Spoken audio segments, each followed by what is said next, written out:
చూసారా ఇలాగ శుభ్రంగా కట్ చేసేసుకున్న తర్వాత ఒకసారి మళ్ళీ నీళ్లు వంపేద్దాము.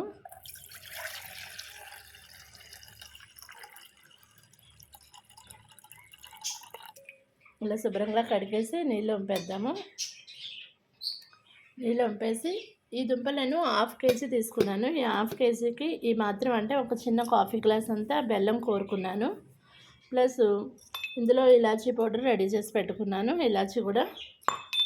సో మనం ఈ గిన్నెలో ఆల్రెడీ మనం ముక్కలు పెట్టుకున్నాం కదా, దీంట్లో ఇవి మునిగేంత నీళ్ళు పోస్తే సరిపోతుంది.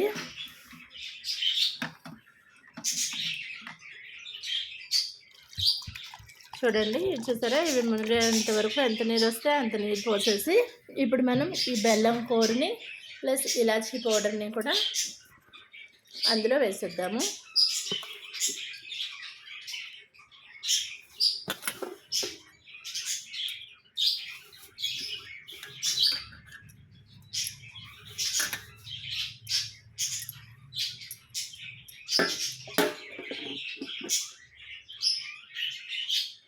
ఇలాచీ పౌడర్ కూడా వేసేసి ఒకసారి కలిపేద్దాం.